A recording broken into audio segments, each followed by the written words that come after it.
excelentíssimas autoridades presentes e representadas, senhoras, senhores, queridas irmãs, queridos irmãos espíritas, jovens, nossos votos cordiais de muita paz.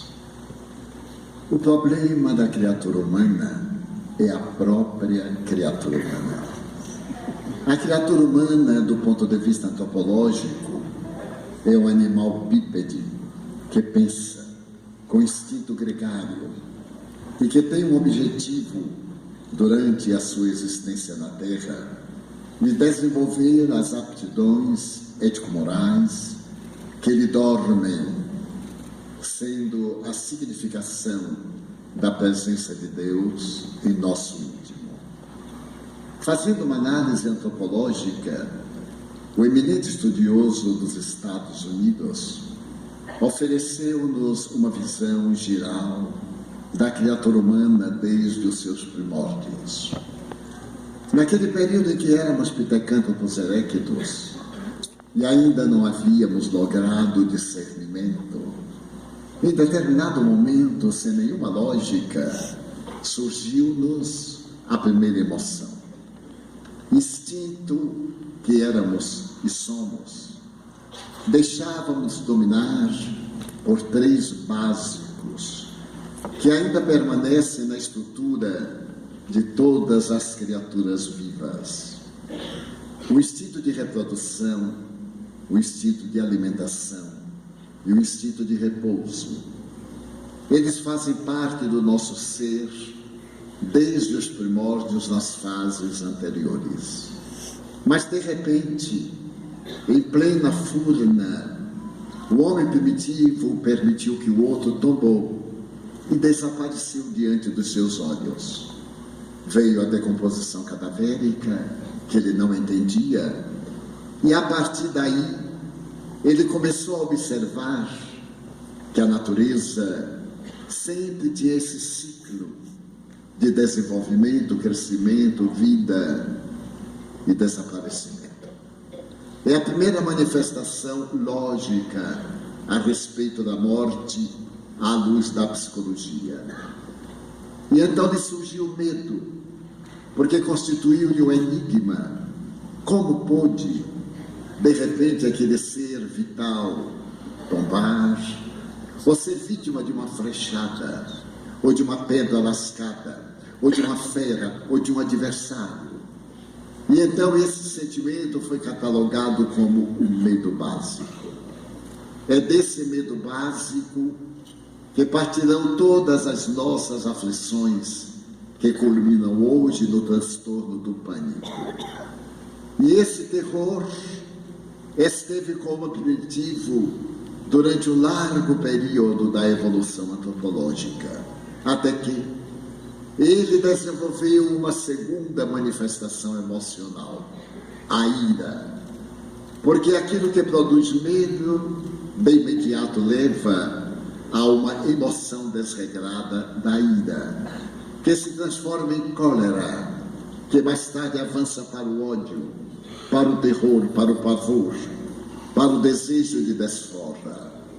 A ira é um sentimento muito antigo em nosso processo de evolução. E somente recentemente, isto é, há menos de 1 milhão de anos, é que nós desenvolvemos o amor. O amor em nós é uma emoção bastante jovem, que está desenvolvendo esse sentimento que ainda surgiu na caverna, quando o homem primitivo viu os felinos lamberem as suas crias. Alguns deles alimentavam-se da placenta, e a partir dali, aquela defesa do período de desenvolvimento infantil, até o desenvolvimento da independência e as manifestações da rivalidade. Esta proposta vai encontrar uma ressonância muito especial em um notável psicólogo da década de 40, o Dr. Emílio Mirey Lopes. Celebrizou-se vindo residir no Brasil por uma série de obras de psiquiatria das mais atuais. Entre outras, destaca-se aquela que ele denominou os 4 gigantes da alma. A nossa alma é vítima de 4 gigantes, segundo Mirei Lopes: o ódio, o medo, a raiva, o amor. E baseada nesses gigantes da alma, o espírito Joana de Ângeles resolveu escrever Modernos Gigantes da Alma, até que façamos uma análise en passant desses novos gigantes da alma. Merece que observemos a opinião do professor Mirei Lopes a respeito do que é a criatura humana. Ele assevera que a criatura humana é o ser animal, biologicamente falando, que possui 5 características. A primeira característica do ser humano é a persona, a aparência, a máscara. Como nos lembramos, a palavra persona grega significa a máscara que os atores usavam no teatro para poder desenvolver os papéis a que estavam destinados. É essa máscara que nos torna conhecidos. E o admirável teólogo e psicólogo norte-americano Rollo May asseverou que todos nós a temos. Dessa máscara persona surgirão personagem, personalidade. Quando dizemos que o indivíduo é uma personalidade, estamos apresentando a máscara através da qual ele é conhecido, mas não necessariamente ele é aquilo que exterioriza para os outros. Por esta razão, todos nos preocupamos em uma boa aparência, na maneira gentil, nos hábitos saudáveis, para que a nossa personagem seja atraente e simpática. Mas olhando sobre outro aspecto, muitos de nós temos a preocupação de uma personalidade que não corresponde à realidade pelo exagero. E deveremos ter muito cuidado com isso. Nada obstante, é reconhecível que nós necessitamos de ter essa máscara. Porque logo depois apareceu um livro muito peculiar, cujo título é o conteúdo do livro. Eu não lhe digo quem sou, porque você não me receberia. E é verdade. Se na hora que nós fôssemos apresentados a alguém e lhe disséssemos: sou um canalha, eu minto muito, eu tenho muito ciúme, conservo os sentimentos vios, nós outros teríamos o choque e não manteríamos qualquer relacionamento. Mas no fato de ostentarmos a nossa persona, estamos também realizando o trabalho de autoestima e vamos aprendendo manifestações saudáveis de relacionamento social. E às vezes, por fim, de tanto repetimos um bom tom, tornamos uma pessoa agradável, simpática, de bons hábitos. A segunda característica da criatura humana é exatamente o conhecimento. Todos nós que descobrimos a lógica da razão, temos conhecimento.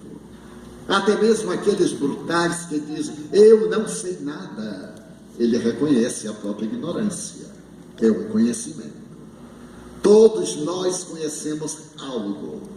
E é esse conhecimento que nos destaca dos animais que atuam pelo instinto. A terceira característica da criatura humana é a identificação, a sintonia, esse lado simpático de aderir a outrem que pensa como nós pensamos. Essa característica é muito peculiar.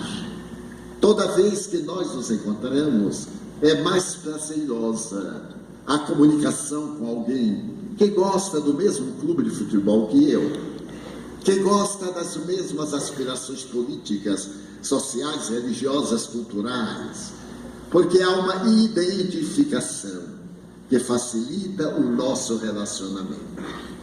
Mas nem tudo na terra pode estar dentro de uma pauta. Verificamos que a emotividade apresenta-se numa gradação inconcebível. E nós podemos não ter a identificação, mas pela educação somos gentis. E passamos a nos identificar com uma pessoa com a qual não temos afinidade. É um dever social. Tratar bem o outro, mesmo que, como repetiu Voltaire, cada qual tem o direito de dizer o que pensa e concordarei com ele, embora pense diferente. A quarta característica de uma criatura humana é a consciência. A consciência, na psicologia, foi a faculdade mais difícil de ser definida, porque todos nós aqui temos consciência, mas cada qual de uma maneira especial, de acordo com a nossa evolução ética, com os nossos valores educacionais. É evidente que a consciência será trabalhada pelos inúmeros processos de retorno à matéria e de aquisição de valores éticos. Por isso mesmo, o admirável psicólogo inglês soviético teve a oportunidade de estabelecer que nós transitamos em diferentes níveis de consciência. Foi Pedro Auspensky, discípulo do psicólogo russo Gurdjieff, que estabeleceu que o primeiro período de consciência da criatura humana é a consciência de sono sem sonhos, aquele período primário. A pessoa não tem consciência no sentido psicológico, é o egotista, egoísta, egocentrista. E a consciência passa a ser tudo que diz respeito ao seu interesse. Se está de acordo com as suas necessidades e ambições, a pessoa sabe querer, sabe viver, consegue discernir.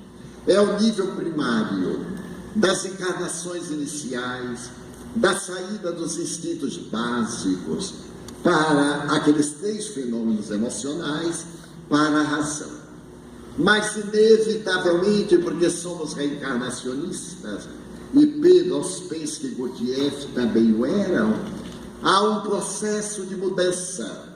E nós passamos para o segundo nível, às vezes, durante a própria existência corporal. Passamos para o nível de consciência, de sono com sonhos. Equivale dizer, de quando em quando nós temos um insight, temos uma ideia, ocorre-nos um pensamento geral, tornamos-nos gentis, procuramos ajudar, esquecemos do individualismo, do sexismo e do consumismo, que são as três características do homem moderno e da mulher contemporânea.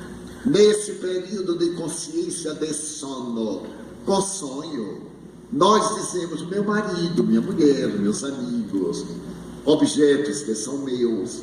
Ainda existe a predominância do ego, que é inevitável. Certo dia um amigo perguntou-me, após haver abordado esse tema com outras características, mas como é que você acha que eu deveria dizer? Não é minha mulher? Eu digo, não sou eu quem acha, é a psicologia.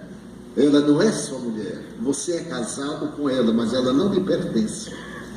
O juiz diz, eu vos declaro marido e mulher, não a mulher de fulano e o marido de Beltrano, porque ninguém é de ninguém. Nós não somos donos de nada, nós somos mordomos. As coisas passam pelas nossas mãos e somos usuários. É tão habitual isso que eu digo, por exemplo, o meu espírito, apresentando uma colocação equivocada. Então o espírito pertence à matéria, quando deveria dizer corretamente, e está em desuso, eu espírito no corpo em que me encontro, o meu corpo, aquele instrumento de que me utilizo para jornadear. Então, nesse estado de consciência de sono, com sonho, nós somos mais gentis. Aqueles que têm religião católica colaboram na quermesse. os que são espíritas já dão passes, porque aquele de consciência de sono, sem sonho, só recebe passe. Ele está sempre ali com as mãos postas, ou diante do altar para a Eucaristia, e transfere da Eucaristia para o passe, o hábito teológico de crer, utilizando-se do esforço do outro, sem contribuir para o esforço. Algumas pessoas me são espíritas há 30 anos, e tem até um lugar no centro. Esse lugar aqui é de fulano, como tinha a cadeirinha da igreja com o nome dele. Ele apenas mudou de religião, mas não mudou de hábito.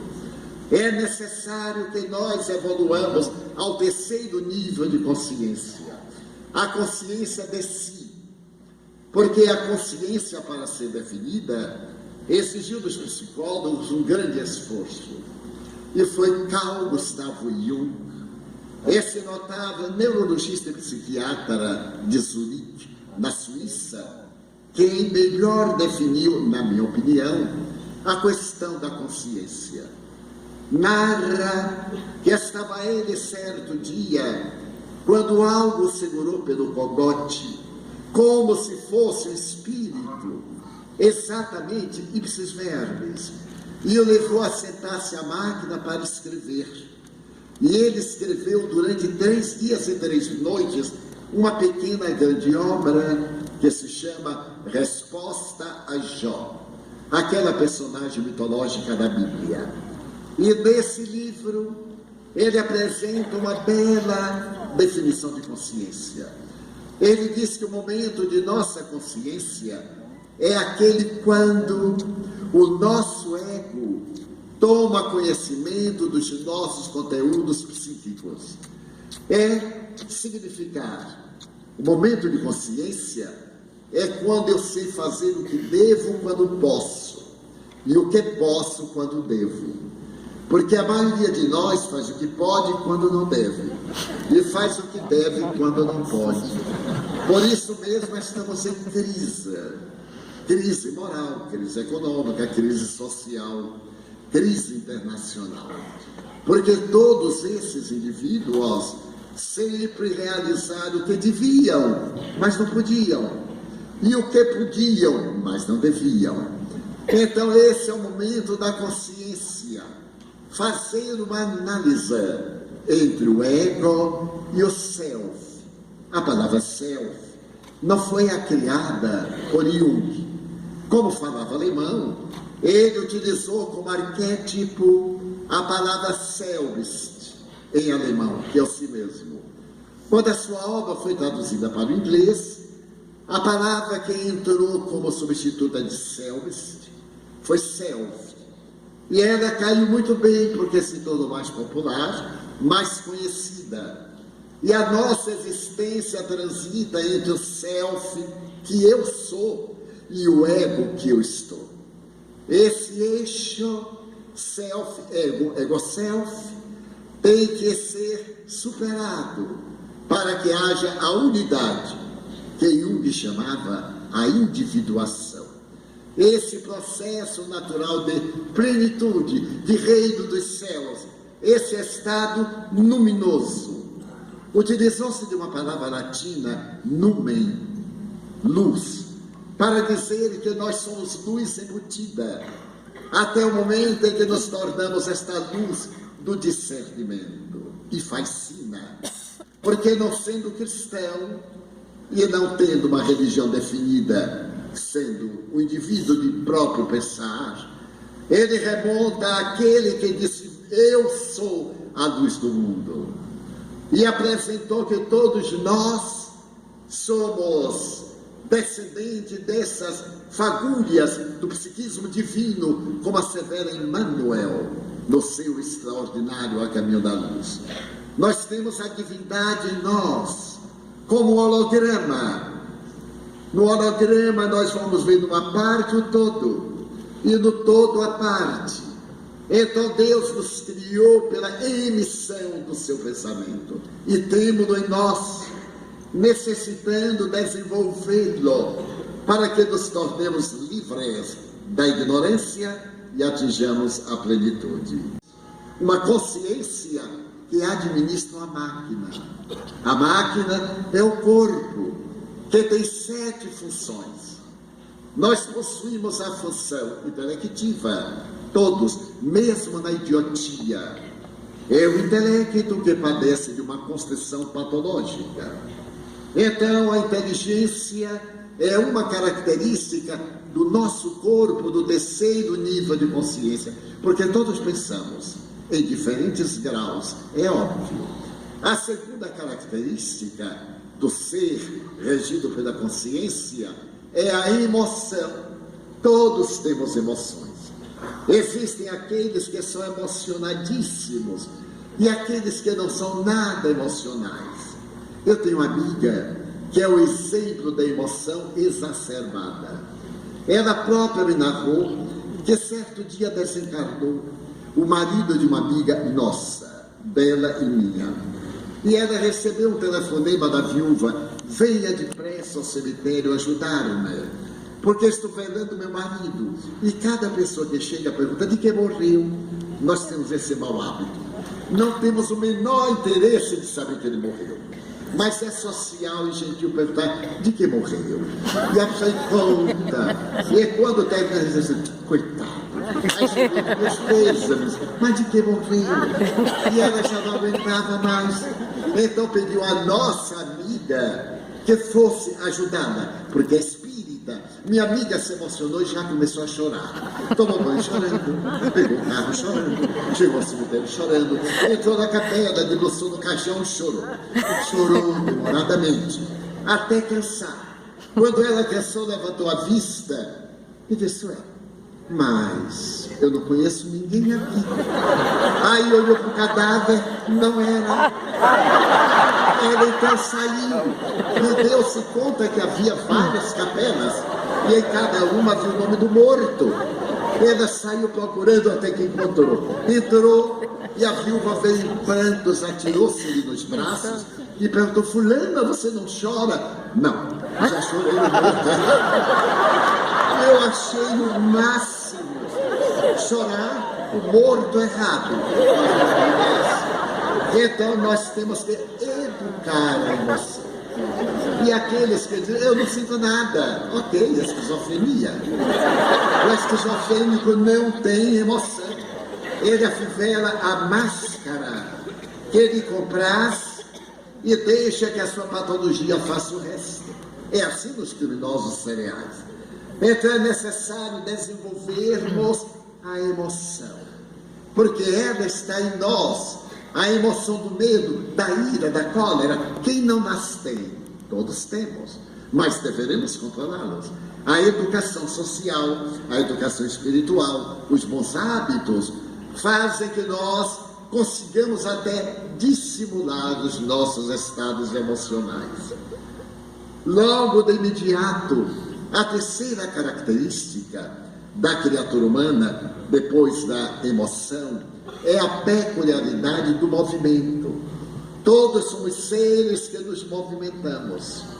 E é graças a esse movimento que hoje todos ou quase todos nós somos perfeitamente marcados e somos colunáveis. Quer dizer, sofremos da coluna. Por causa da má postura. Antes as cadeiras eram uma linha reta e era o ideal. Sentar-se, encostar-se no espaldar, para que a nossa coluna, que começa na parte posterior do cérebro, descesse até o cóccix com uma ligeira curvatura que faz a base de sustentação. Se o fio a prumo descer da base do cérebro ao cóccix, deverá ter essa ligeira curvatura que sustenta os ossos. Na mais notável obra de engenharia de fixação. Então nós somos colunáveis, porque passamos a sentar-nos com maior conforto. Permitam-me narrar-lhes uma experiência. Eu tenho um casal amigo em Salvador que era muito pobre, como eu, mas de repente enriqueceu. como não eu. O meu amigo comprou uma casa palaciana, a esposa fez um curso de etiqueta, e como estavam muito bem situados e eram meus amigos, convidavam-me para jantar na sua casa. Eu disponho de pouco tempo, como a maioria das pessoas, e eu declinava, justificando, mas eles insistiram tanto que eu tive que ceder, porque já era deseducado negar. Mas como eu sei que a refeição em casa de rico, ele está sempre de dieta e é a francesa. Antes de ir, às 7 horas eu jantei, para as 9 horas jantar na casa dos meus amigos. Jantei, me preparei-me. Salvador é uma cidade relativamente quente.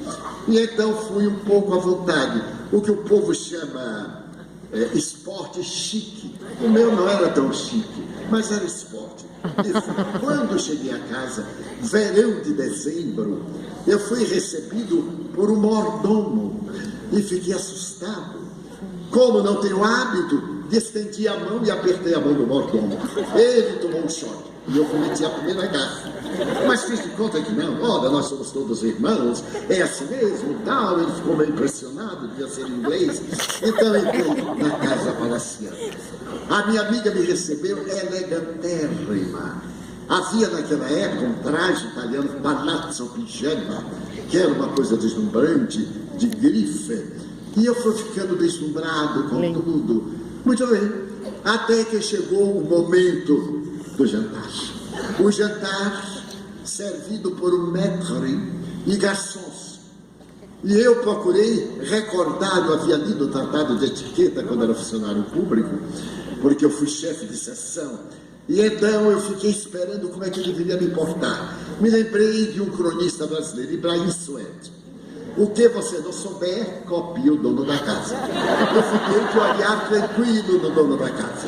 Ele ria, eu também. Ele balançava a cabeça, eu também. Ele pegou um talher, aquela montanha de talheres, aquela montanha de copaz, o copinho, copinho. Eu digo, meu Deus, o que vai haver aqui? Mas a aparência, a persona, tranquila. Muito bem. E peguei um garçom que não gostou de mim. Isso é impressionante. Porque nós temos certos hábitos sociais que são muito curiosos. Era um filé, mas vinha maravilhosamente apresentado numa bandeja de prata. Mas ao invés de vir cortado até o fim, não. Vinha cortado até quase o fim. Porque a etiqueta é a gente que se serve cortar. E é uma tragédia. Eu então peguei o garfo, estendi os dedos. E o garçom veio com a bandeja, me olhou e ficou a uma distância que nem perto nem longe. E eu disse, não é possível. Pobre quando vai um lugar chique, é tão feliz. Mas então eu sorri para ele.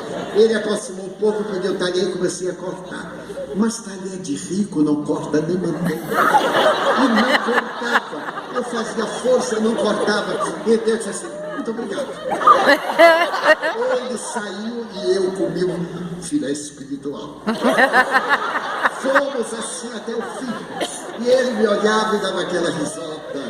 E eu dizia suavemente, eu estou tendo obsessor. Terminou, veio a sobremesa. E agora começa a minha tragédia. Divaldo disse meu amigo, passemos à sala do café. Eu disse, nossa, para tomar café tem que ter uma sala.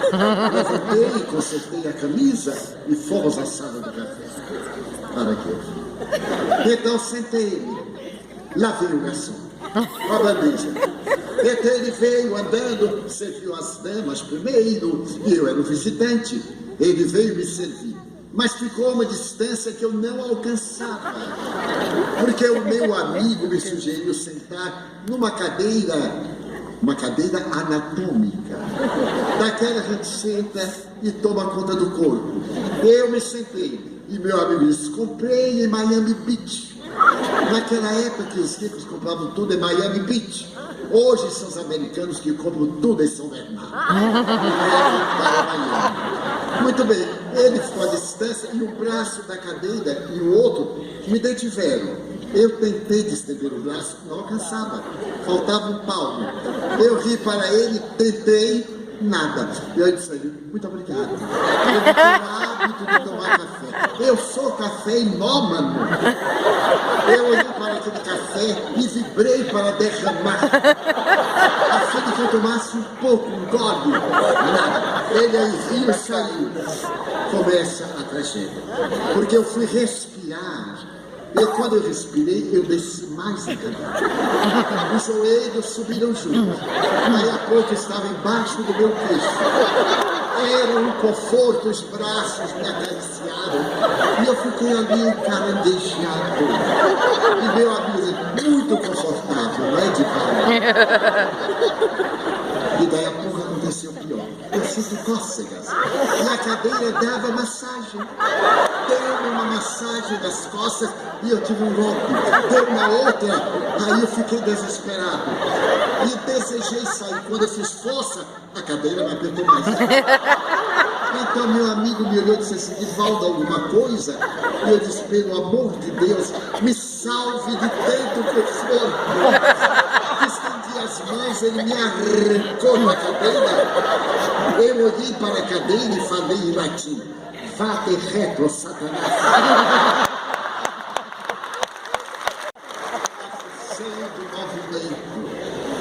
Nós possuímos uma estrutura para andarmos eréctos. E, no entanto, nós pegamos hábitos viciosos. No tempo do regime especial que houve no Brasil, eu me encontrava em São Paulo e tinha um encontro marcado com um amigo no centro da cidade de São Paulo, numa esquina da Avenida São João, à época muito famosa. E fiquei ali, esperando meu amigo.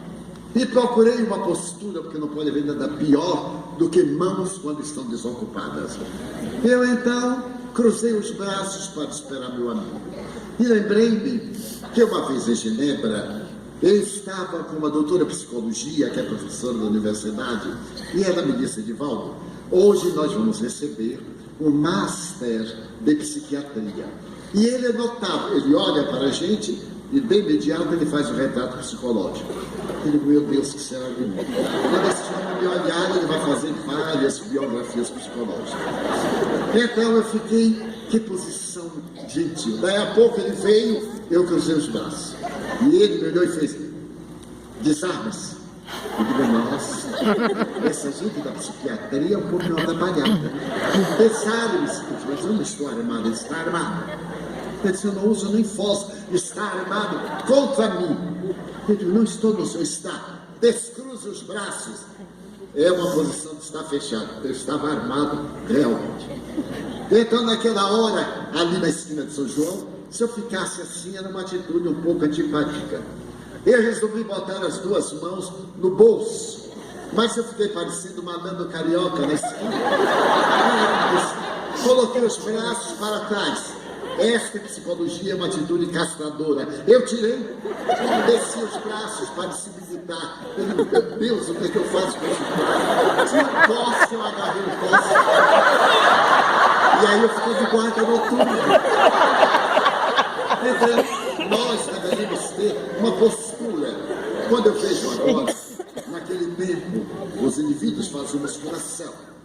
E então havia aqueles que tinham bíceps impressionantes, pareciam um chimpanzé de prata.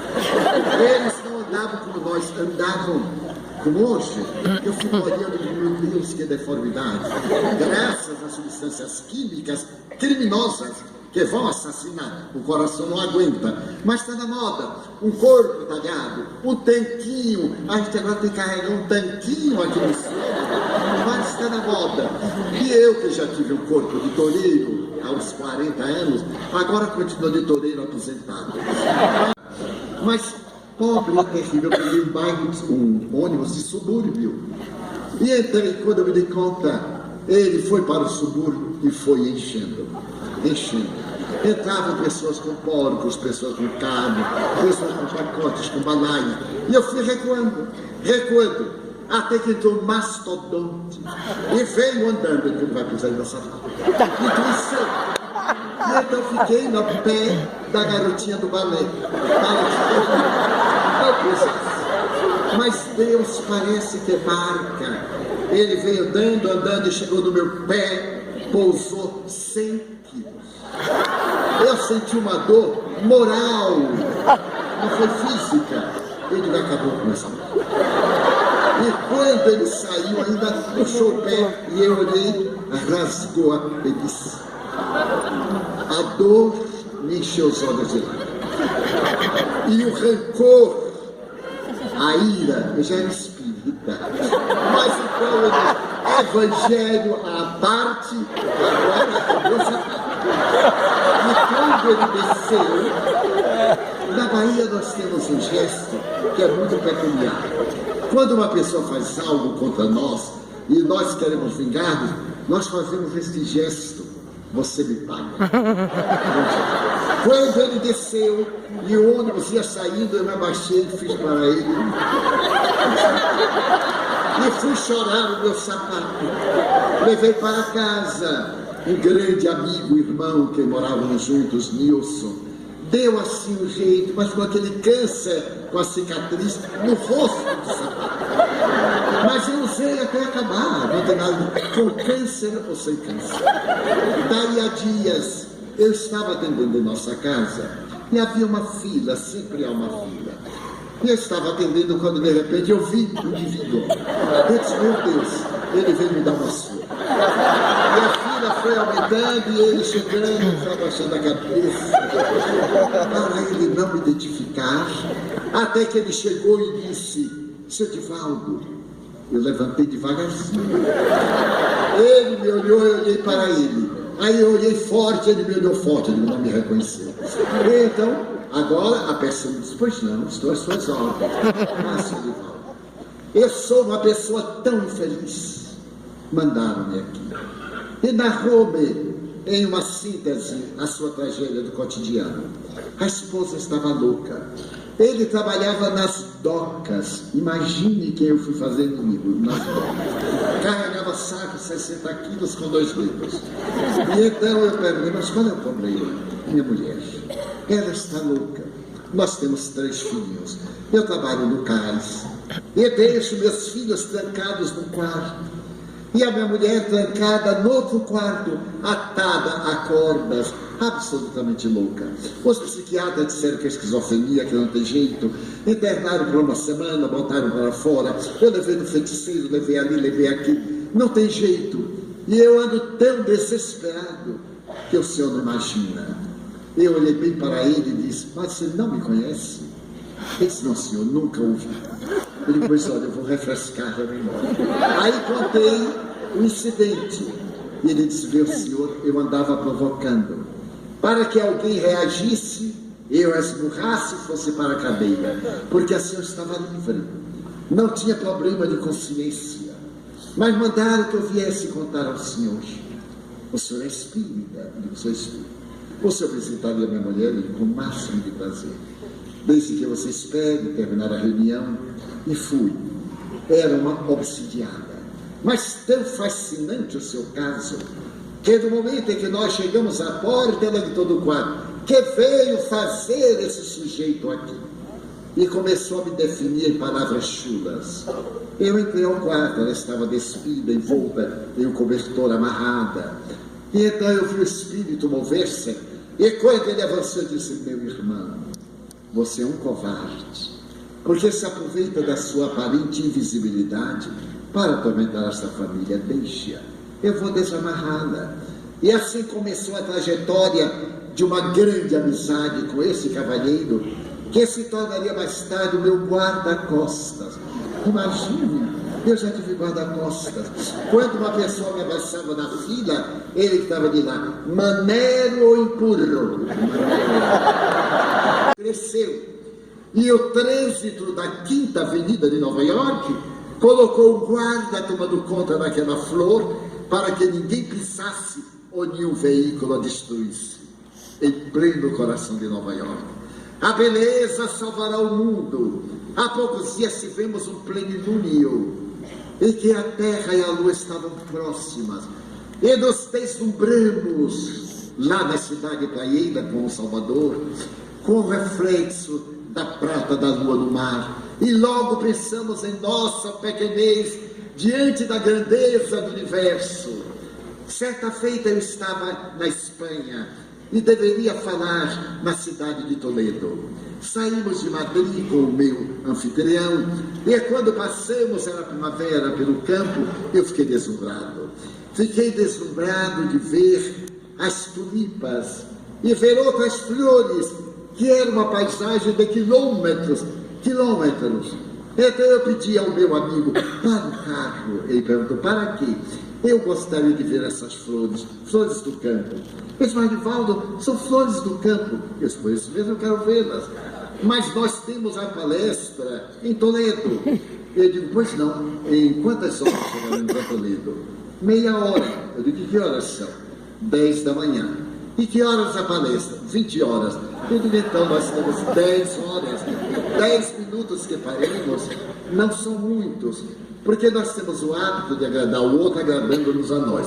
Queremos que o outro goste do que nós gostamos. E às vezes pecamos pelo excesso.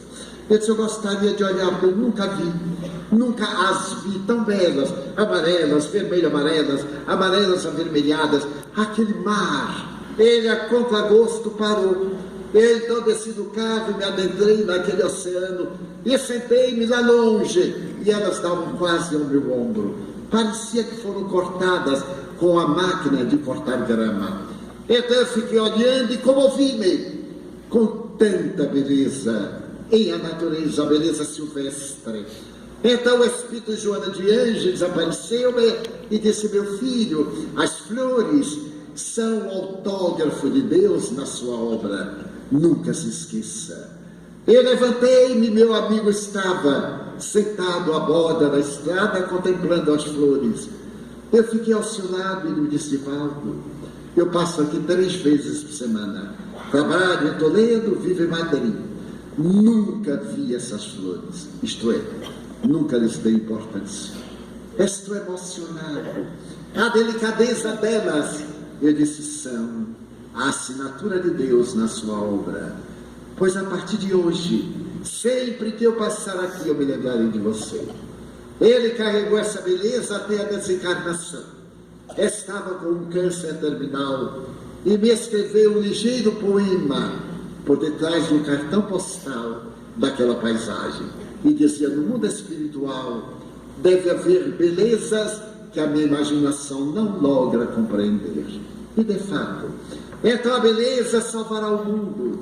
Nós deveríamos cultivar esses gestos. Por quê?